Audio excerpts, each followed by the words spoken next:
I'm very excited today to introduce Sonia Strobel and our special guest, Sean Strobel, her husband. Sonia and Sean have founded the Community Supported Fishery, Skipper Otto's, in 2008, which has been growing ever since and gaining more influence and importance in BC's fisheries. Sonia used to be a high school teacher and decided recently to dedicate her full time to Skipper Otto's, and will explain today what this is all about. So I'm not going to give you too many details now. And her talk about but that's okay. The community supported fishery movement is changing, how the community supported fishery movement is changing commercial fishing in BC. So thanks for coming, and please join me in welcoming the Strobels. Thank you so much. Can you hear me? Is that working? Yeah, I turned it on. I'm worried that it's not. You could probably hear me fine, but they're filming it for those students who aren't here, so they want to make sure it's not. It is working a little There's bit. a red light. Cutting in and out of the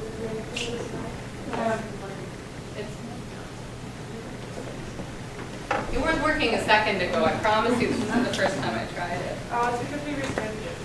Oh, right. Now it's working. All right, excellent. Okay, great, thank you.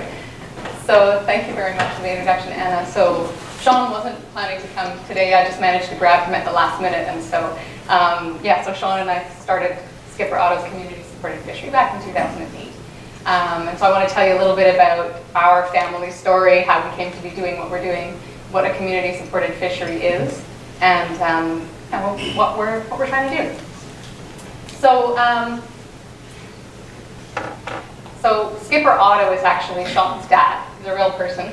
And Otto started fishing in BC back in the 1960s. And Sean started fishing with his dad when he was 7 years old. And so back then, fishing in BC was pretty different from how it is now. A lot of you may know a lot about the fishing. But back in these days, there were still thousands of independent fishing families like this, fishing in pretty typically sustainable, small-scale ways on the BC coast. So when Sean graduated, a little embarrassing to talk about you in front of you, but when he graduated from high school, he kind of saw this as his future. He was going to carry on fishing in the family fishery. But by then, things had already changed quite a bit. And as he looked around, he could see that there were just a few old men still in fishing. There wasn't much of a future. So he went to university, and he actually did his master's thesis, kind of exploring, he always snickers about it, but he started exploring a little bit about labor and history of fishing and fishing movement. He can talk to you more about that later. But what he looked at, and what we looked at, is that this is what fishing has become. And so it's mostly consolidation of licenses into large-scale seine fleet. Not mostly, that's some of it, but mostly it's this. Mostly now the fishing industry in BC is open pen aquaculture. And that's changed the labor, it's changed communities, it's changed ecosystems. So it's a completely different world from what it was sort of 1970s and before. And again, a lot of you know this stuff. This isn't a surprise, but this is the result of the industrialization of fishing, is that this is the path that, pretty typically your seafood takes to get to you. And it may change hands 10 or 20 times. It may travel the globe, not swimming, to get to you. And every chance along the way that it changes hands, there's opportunities for quality to go down, for costs to go up, for costs to go to somebody else besides the people who are really working on the ground. There's other problems with industrialization in seafood. I mean, industrialization in the food system in general is problematic, but it's sort of the same stuff that translates to fishing. I don't know if you know about some of these studies around mislabeling that were done. And so, this was a study by the Boston Globe where roughly half of the seafood in the stores and sushi restaurants is mislabeled. So there's really no transparency in that industrial system. You don't know what you're getting. Generally, it's not what it says it is.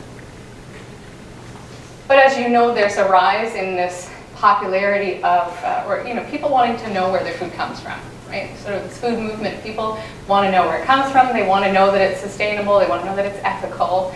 And so there's been the growth in sort of high-end fish stores like this. So it's not that it's not possible for you to get, sustainable, fairly, or sustainable food or local food. But even in these high-end fish stores, there's still a missing piece in the transparency.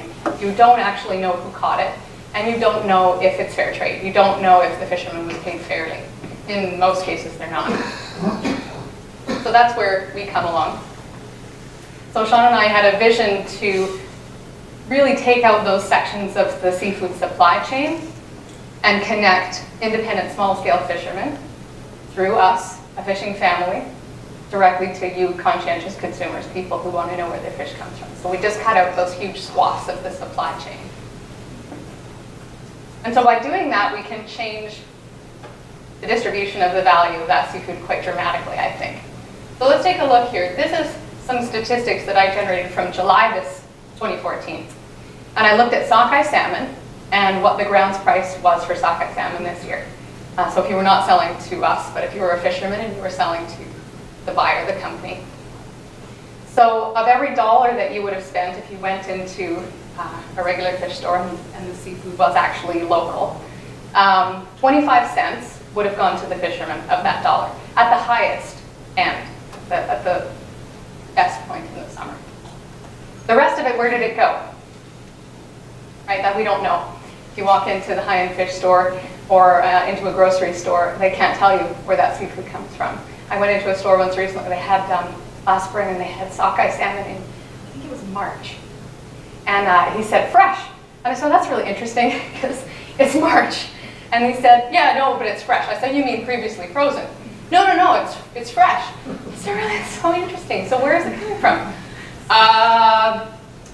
Where's this fish from? And he says, it's a skeena. I'm like, because that's going to open in July. So it's March now. And they were like, just going to take this away over here. And I said, where did you get this fish? And he said, I don't know, a guy with a truck showed up. And this is not going to name where, but this is a pretty high-end store. You don't know where your heroes comes from. And you certainly don't know where the money's going. But so that's what's different about Skipper Otto, is what we do. So I can tell you exactly where every dollar went. And our members do hear that. So the very dollar that was spent by our members this summer in July on a whole sockeye salmon, fully 50% went to the fishermen.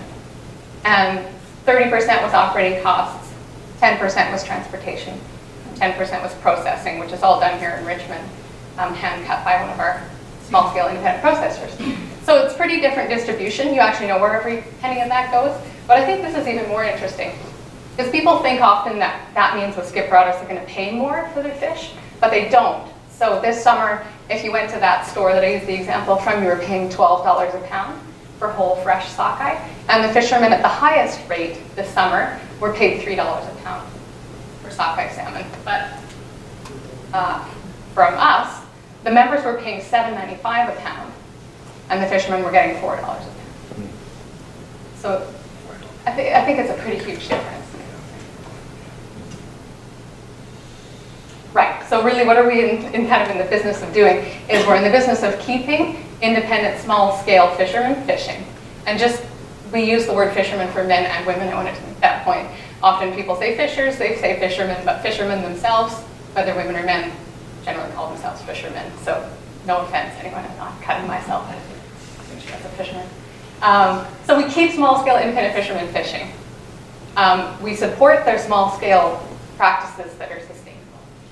We pay them a fair price for their fish, and then we connect consumers directly to that high-quality, fair trade fish. Right, there she is, the happy consumer.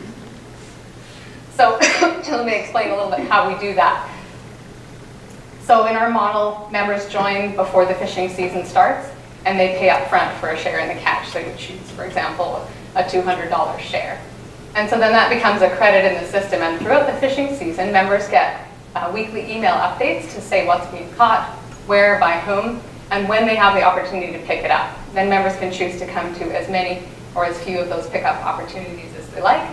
They can pick whatever they want, and then the dollar value is just subtracted from your credit in the system.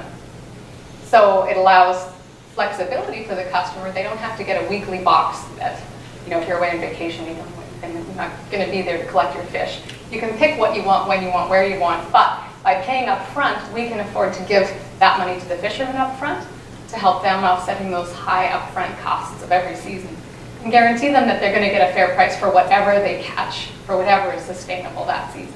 So if it's pink salmon, we're going to buy the pink salmon. In the conventional supply chain, if the market doesn't want pink salmon and you're stuck with it, you're going to get pennies a pound and you're not even going to pay off your expenses. So.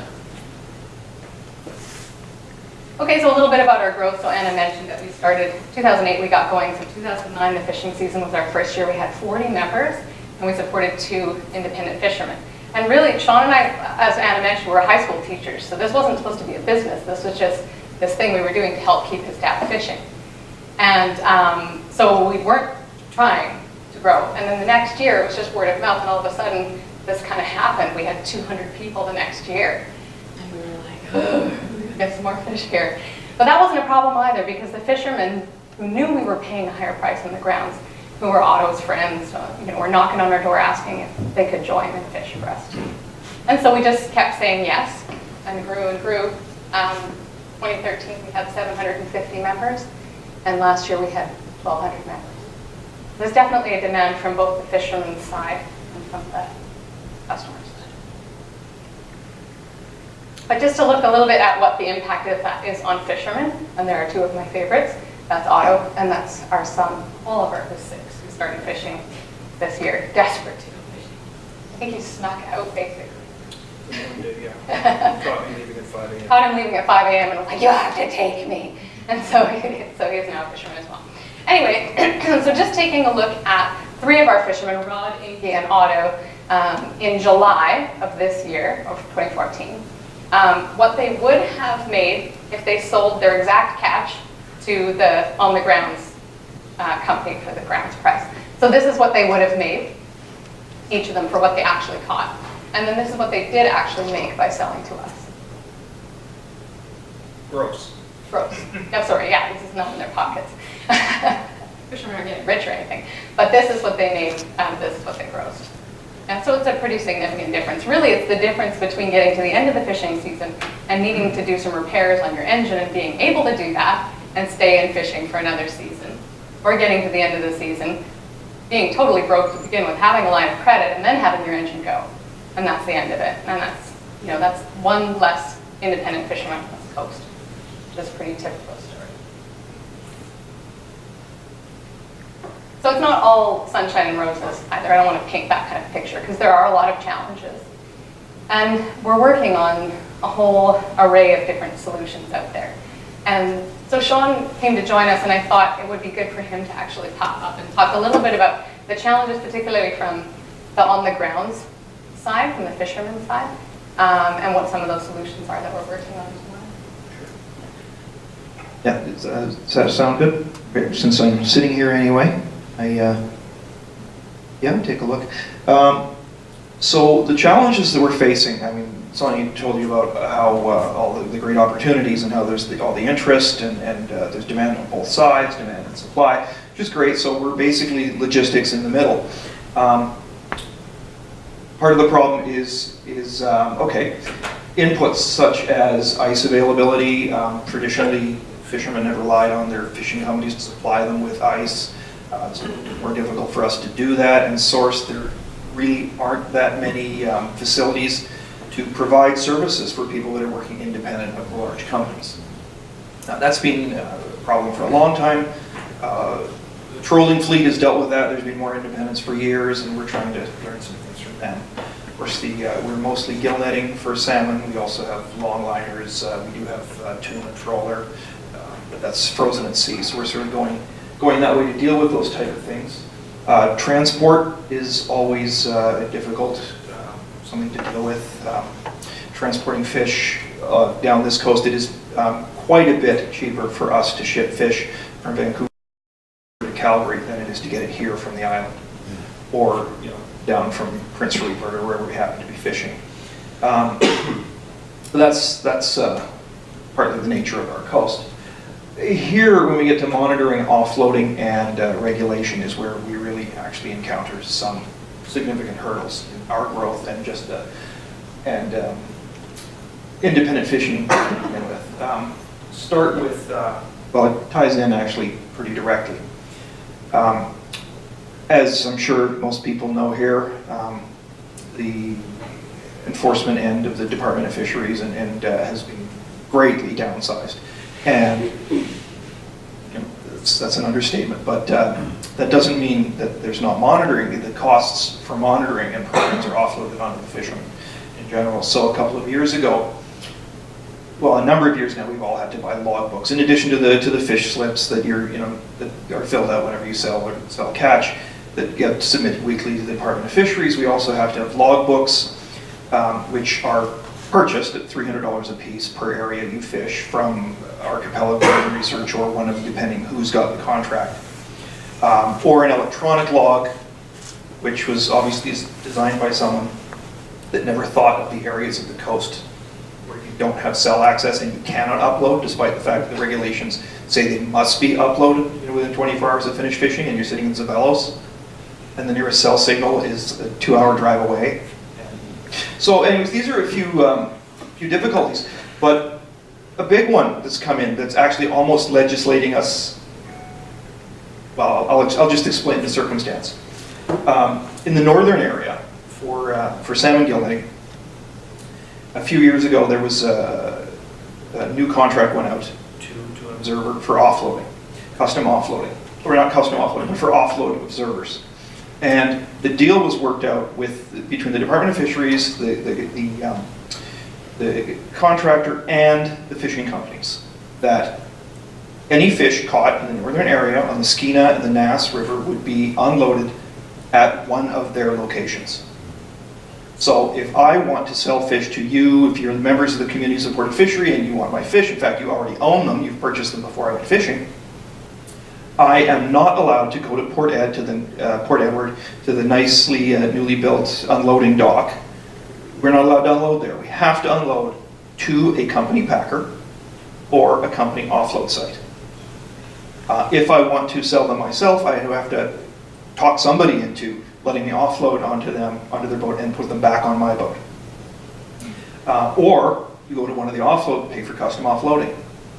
But that actually forces me to pay thousands of dollars a year to the large fishing companies that I'm trying to be independent of, because the legislation was actually written up in the offices of the large fishing company in conjunction with the fishing company.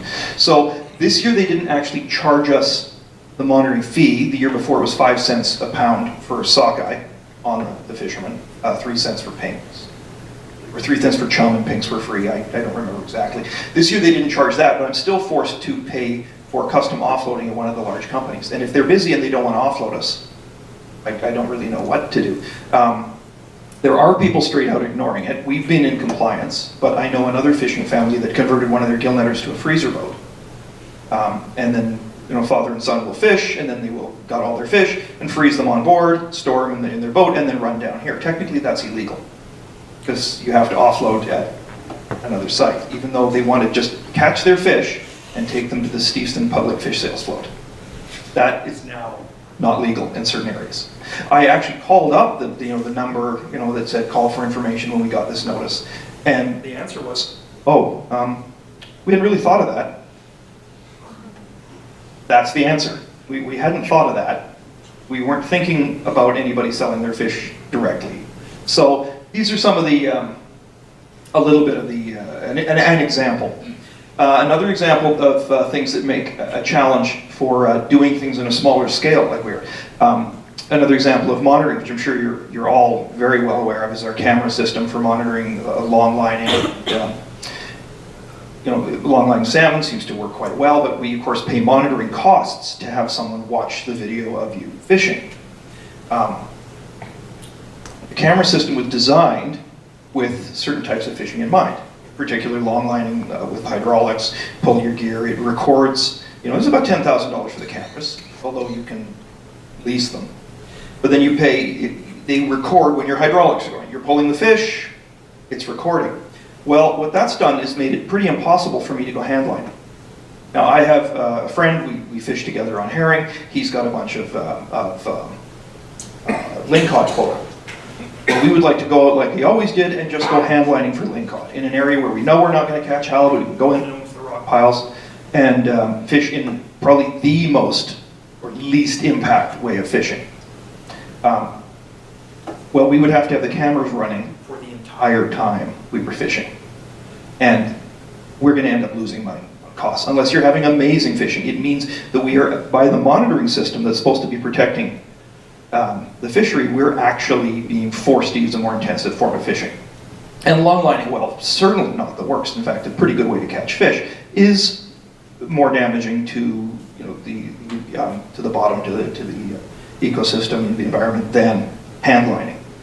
So it's we're up against some legislation that's just really, it's not out to get us, but it's, it does throw some big hurdles in trying to do things in a more traditional way, smaller scale. Anyway, that's pretty much enough examples, but this is that type of thing that's making it a little difficult to continue with our mission. Thank you. Sean's much better at talking about that stuff than I am, so I'm glad he was here. But you can see what we're talking about. There's a lot of these, like you said, they're not out to get us. We're not conspiracy theorists. It's just that the system is designed for industrial scale fishing. And so sometimes people say, well, what's the big deal? Why don't you just go out and fish in traditional ways? Well, there's a lot of reasons why it's really difficult. There's a lot of challenges that we face. And the last one up there is processing, and I have a picture here of, I mentioned our processor before, and this is Rumi Hokube. She's our processor, and that's her husband on the end who does the pin boning, and then Richard and Taku, and they hand cut every fish that we sell to our CSF members, and everything is hand cut in the traditional Japanese way, and so it's really very high quality. It's very low loss, very, very little fish is left on the bones. She's got the highest retention rate of any processor anywhere that we know of. But Rumi is also in the same kind of bind that we are, in that for her to secure a processing space is very challenging because it's a small crew. So this photograph was taken in a plant in Richmond called Otto Seafoods. She managed to lease a side room and then get it up to her standards and use it for this year. But Otto, we should talk about that. She doesn't have the space anymore. And this happens kind of year after year, that she loses her space for a lot of reasons out of her control. So that's just one of the major bottlenecks for independent small-scale fishermen, not just us, but for all the independent fishermen. And so we're in the business development plan stage of developing our own small-scale processing plant that would only meet the needs of independent fishermen, and all of the fish would need to be ocean-wise, so sustainable seafood. So with any luck, in the next year or so, you'll hear about that plant actually opening, and I think that that's something that we can do to really change some of those challenges. Wanted to just briefly, I know we're running a little bit out of time, but I want to just briefly talk about what we might learn from Alaska. And again, maybe Sean will talk about this because I'm not the fisherman expert, and you guys, a lot of you here know a lot more about Alaskan regulations than we do, but we often look to Alaska and how things are different there, and maybe we can learn from them, but maybe the changes that we would need to make are kind of impossible given our constitution and things like that. But do you want to just talk briefly about those 3 points? Okay, well, I mean, obviously the first one is pretty clear, that in Alaska, of course, fisheries falling under state control, and the fishing industry constituting a much higher proportion of their state economy than, say, fishing does to the Canadian economy. I mean, in our circumstance, even the largest issue of fishing, as far as an electoral issue, might actually sway one riding, maybe northern British Columbia, whereas you can lose an election by in Alaska. So there's a lot more incentive to be responsive to the coastal communities. I mean, this goes, of course, to the founding of Canada. I mean, the constitutional issue, 1867, fisheries was given federally, forestry given provincially, in a country that consisted of 4 tiny little colonies on the Atlantic. There was there was no conception that this country might include a west coast. And so we're really dealing with a really outdated constitutional model in terms of allocating control of the fisheries. But I mean, that's obviously beyond anything we're going to fix. Ownership of licenses and quotas.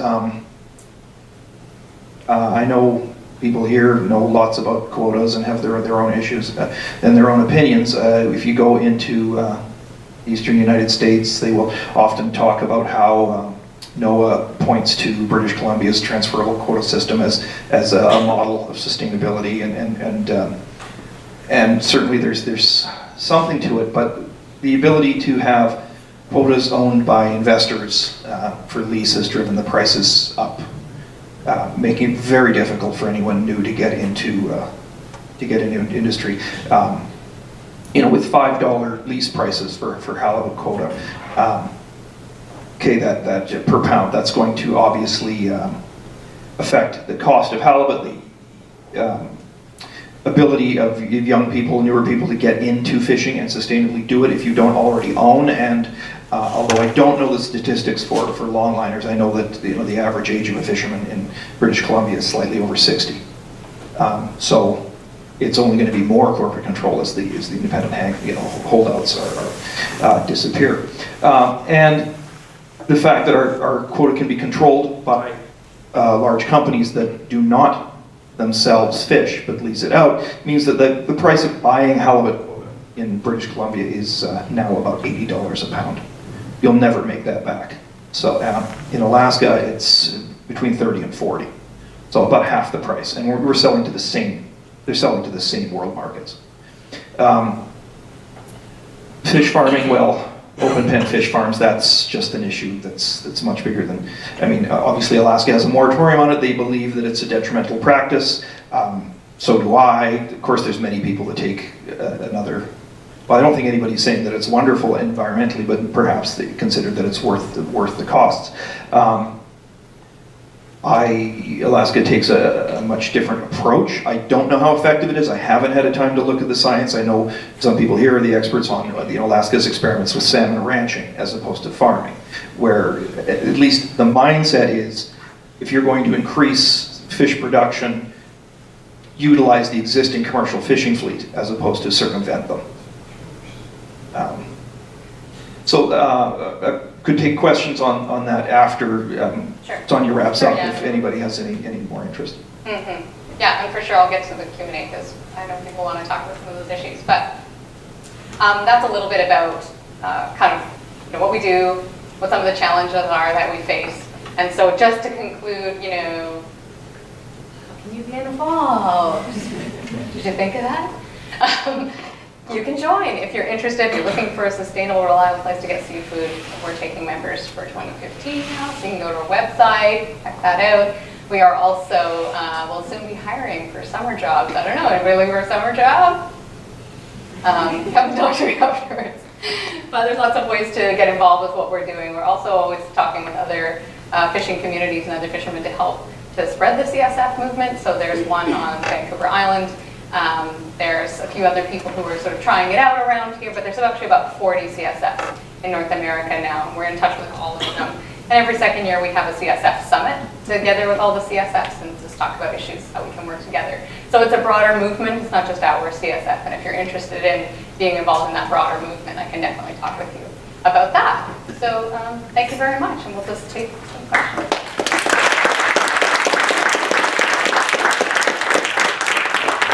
Thank you. Yes? This is going to sound really crazy, but have you guys thought about the possibility of going and visiting Dan Nomura and ask him if he'd be willing to partner with you to do some of these offloading and so on? Do you know what I'm talking about? No, I don't. Dan's the president of Camp Fisco. Oh. And he comes from a trolling family. And Nomura's are one of the oldest fishing families in BC. He understands the situation of people like you. And you're not any competition, Ken Fisco, the big guy. But Well, it could be really good publicity for them to work out a partnership arrangement with you that to deal with processing space, to deal with some of this offloading issues and so on like that, that it might just be good business for him to take that to that aspect, to Mr. Patterson. It's interesting to consider that because, well, I haven't really had that many dealings. I mean, we have used extensively the Seal Cove Canfisco plant for offloading in Prince Rupert. And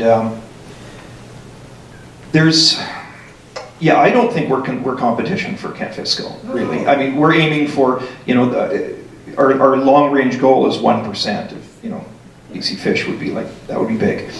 But, and I don't know Mr. Nomura myself. He's a fisherman.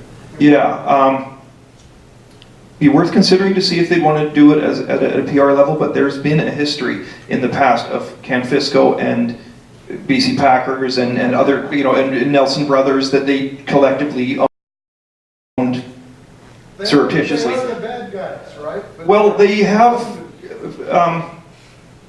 I've been talking with Harold Steves, you probably know from, he's on, yeah, I mean, City Council in Richmond, and well, Stevenson's named after his family, but you know, he was on the Stevenson Harbor Authority, and he's tried various times over the past 40 years to start a small-scale fish processing for independents and some of the bycatch from the trawlers and et cetera. And the last 2 times he's tried, he wants to try again now, but the last 2 times he's tried, they were actually shut down by Canfisco and BC Packers still, because they took their seats on the Stevenson Harbor Authority and voted it down. They wanted no part of any independent taking over. So I'm a little hesitant if I don't know the person, because there has been a case of, you know, there have been cases of no, you play with us or, you know, your own thing.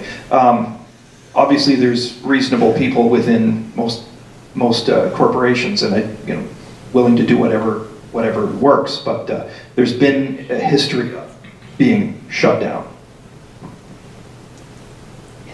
Yeah, thank you very much for the presentation and the effort. It's nice to see people like you just dream about something and do it. Just go do it. Yeah, that's nice. In fact, you are succeeding not only in terms of the numbers. I just took a new student this year. Her PhD is actually on this. She's going to look at... Would that be Allison? You know Allison, right? Allison, yeah. So she's going to look at, and one key question is this scalable at all? You have 40 of them in North America. Is this something that can take place in Asia, in Latin America, Africa? Yeah, I mean, I fully believe that it can, and that's one of the things that I'm hoping Allison can prove with her research is just how scalable is the CSF model. I think it's highly scalable. I think that I dream of a world in which there are CSFs dotting every coastal community around the world, that people eat their local food. I mean, isn't that crazy, right? That you eat the fish that comes out of the ocean where you live? What? Right? And that's sort of what I dream. And I mean, I don't know, can we feed 7 billion people? I don't know. I mean, I'm not going to get into major global food politics stuff, but I really think that there's enormous potential for the growth of the model. There's now CSFs in London, there's two in the UK, there's one in Australia, it's starting, you know, they're popping up around. So I'd like to think so. Yeah, and I think it's something that probably can work in Japan as well. And my question was, how do you set your price? Because I know you're lower than what you get in the market, but you're not going to the market. So what determines how much you pay the fishermen and how much you charge the consumer? The consumer price, I mean, it's based on what it costs to fish, largely, and then what we think is a fair amount for the fishermen, and then tack on costs on top of that. Primarily, we do have to take in some consideration of the market. The CSF in Halifax, that was the second in Canada, has been struggling a little more because their ground fish is priced about double of the local market, and so it's really stopped them from growing and had a little bit of trouble. One fisherman I know there has decided he has to go his own way and is actually giving it up and sort of switching to lobstering. So we do take into consideration what the market price is, but it's primarily based on the costs of fishing. That really about $3, $3.50 a pound should we'll cover the costs of, say, salmon gill netting for a season, and then from there we work to what our final price is. But there's always a bit of negotiation, like when I've dealt with a new product for the first time. A couple of years ago, we started carrying, halibut that's caught by young fishermen that I've known the family for a long time, and I just start with, well, what do you think's fair? How much do you think you need? He said, well, I'm getting this much from the company. This is what my lease costs. How about this? And then I go to Sonia and say, okay, well, what are the members willing to pay? If we're paying this much for it and we lose this much processing, this is the cost. This is what it sort of the number comes out to. So what we have to do is we have to figure out, we have to cover all of our costs, and I'm not going to have the same profit margin from every item. So I have to kind of look at the whole picture and say, the costs of halibut are so high, but if I pass that all on to the consumer, we have a problem there. So I need to find the margin maybe on pink salmon to help cover our costs. So that's why taking on other products has been helpful for that, so that we can continue to offer a stable price to our customers, pay a fair price to the fishermen, and kind of have it all balanced out so all of our costs are covered. Yeah, so is it possible to include some of the monitoring costs that you mentioned earlier? Because I think as a consumer, especially consumers that are conscious about sustainability and traceability, they should be willing to pay for that extra cost of making sure what they eat is sustainable.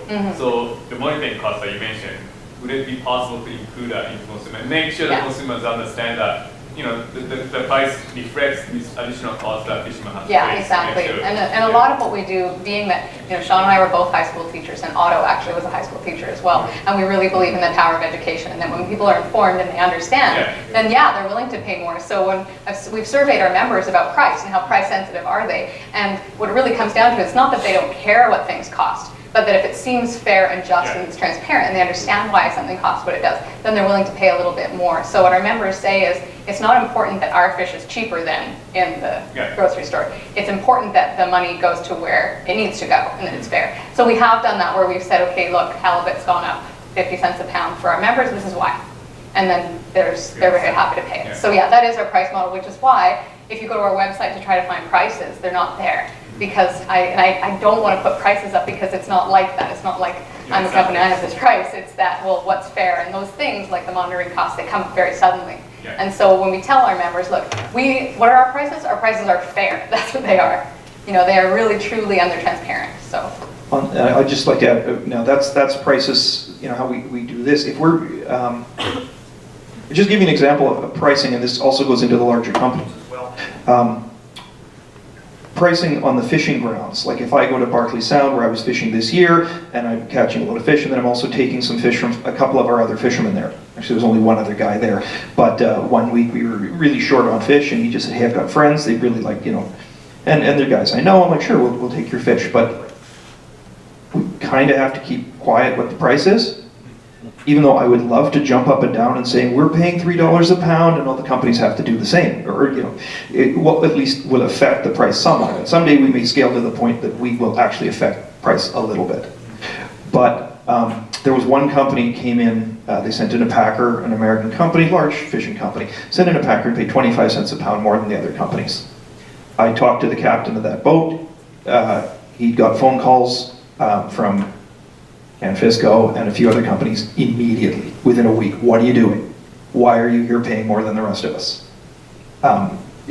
Not overt threats, but like, you're messing up the program. And then they were starting to badmouth them. Oh, this company does this company does that. So it's really quite intense, the pressure to not pay more on the ground to fishermen.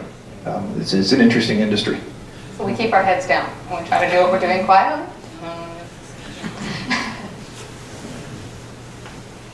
Are you looking at the Gulf of Georgia as a sales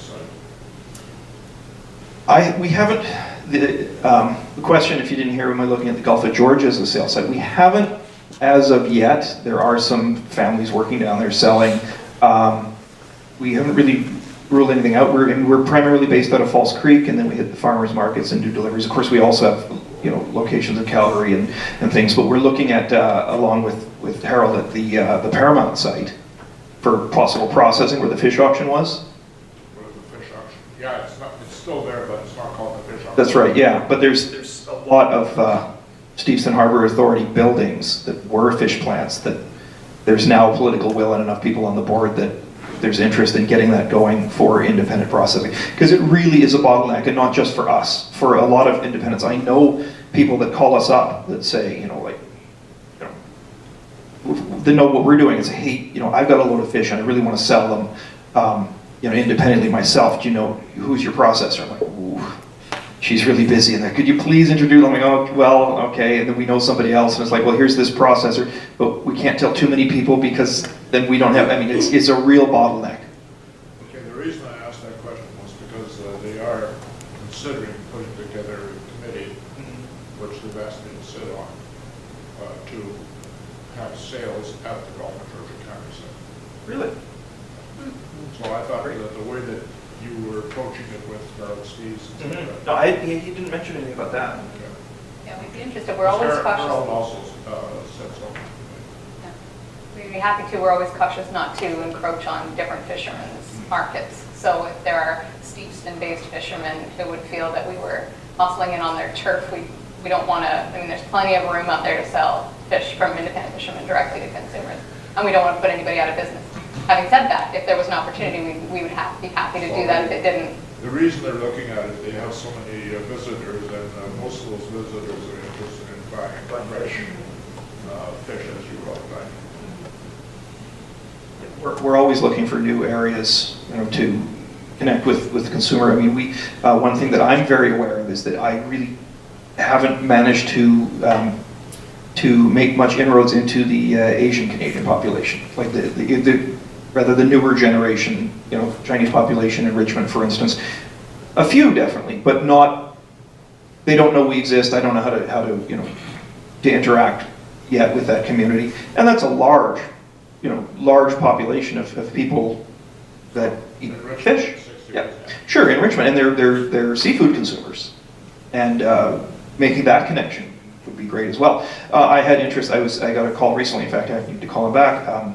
Vietnamese fisherman, second generation, who wants to do something along the lines of community supported fishing to help his community of fishermen and crabbers and his family get going. And we're going to have to see whether he's going to start his own or work with us or I represent the Vietnamese on the insurance center.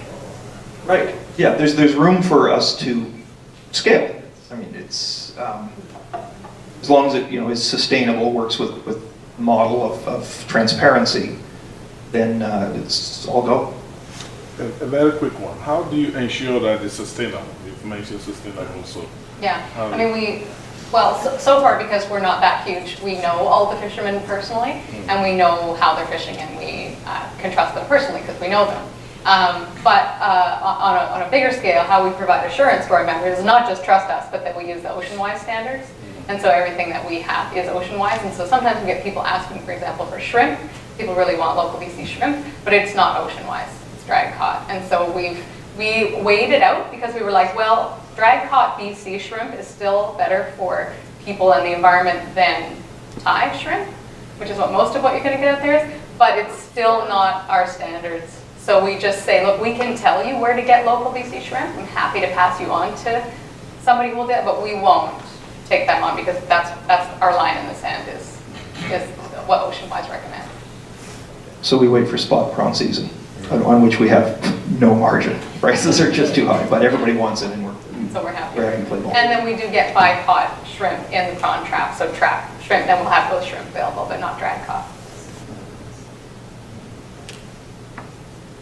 I think the other answer to that is that everybody's using small enough scale equipment that, sure, it's possible to overfish in many ways, but when you're doing it on a small scale, it would take a long time and a lot of work to do it, and you probably notice as it's happening. Like our tuna boat it's a tuna troller, right?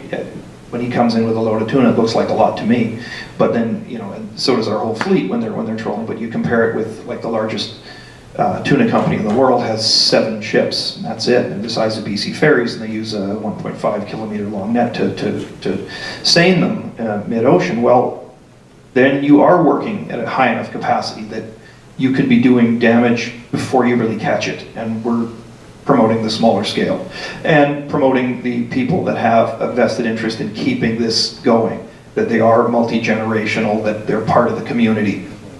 That there is really, we're not talking about your shareholder interest, we're talking about fishing as a way of life, and those are the people we want to help keep in it, myself included. I like the fact that I will fish until I choose not to, as opposed to being priced out. One more question? Oh, I'm from Cape Cod, Massachusetts, and we've got a few CSFs out there. We've had some CSFs that have done better than others. And it seems like the model that works for us is in situations where there's some existing infrastructure for the fishermen. You probably know the fisheries infrastructure where I am is drying up. It's disappearing. We don't really have much left. And so one of the family operations that started a CSF had their own shoreside facilities. They had their own private dock. It was the Cape Cod CSF. It was the first one we had out there. That's actually part of the first delivery. It's kind of cool. But, and it worked for a few different reasons. They've got product there that they generally ship off Cape to Boston and New York, so they weren't competing too much with local markets. But one of the things we're struggling with to establish other CSFs is that there's very few buyers left. Fishermen don't want to leave their buyers and fracture those relationships. And there aren't many other options for them if they move to join a CSF or to start their own. There's often no going back. And I guess I'm wondering what you would say to those fishermen, because I do think it's a good model. We've tried to encourage them to explore partnerships with things on the agricultural side and other ways, but there's really no way to replace that lost infrastructure. So I'm wondering if you have any thoughts on that. Well, that's obviously one of our problems as well. Partly what we're realizing is that we almost have to scale to provide some of the services that the fishing companies provided. Now I know, for instance, Cape Cod, I don't know all the details of yours. I know that the very first CSF, the one that preceded us by a year, would be Port Clyde Fresh Catch in Maine, who started because the company shut down.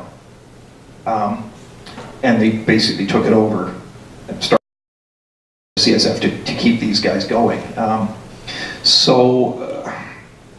For me, in some cases, I don't, we're not really replacing a fishing company that might go out of business. It's that here anyway, we're irrelevant to those fishing companies. They've gone to seine boats for their salmon that they own. You're not really depriving them of their fish, so we're not quite in the same circumstance. There aren't the small processors anymore. We're really down to 2 or 3 here that work the whole coast. So it's not as regionally stratified as it is on the East Coast, where you have more regional fleets. Yeah, I know that the topic for the 2015 CSF Summit is processing. It's sort of the key that all of us are struggling with at the same time. And I think that speaks to what Sean was saying, is that I think CSFs are kind of realizing that, and we were super uncomfortable with this term scaling, it's this kind of like... That's when you take the fish. No, that's fine, descaling a fish. This idea of, this idea of just getting bigger and bigger, and people say to us, well, how do I know you're not just going to become the next big fish company that rips everybody off too? But what we've come to realize is that if we want to stay around, then we have to grow, because we have to be able to provide some of those services. I think the others, that's what we're looking. We're looking at CSFs that say, look, I just want to be me. I'm one person fishing, my boat, my fish. These are my customers. That's it. I don't want anything to do with anything else. I don't think that's going to last.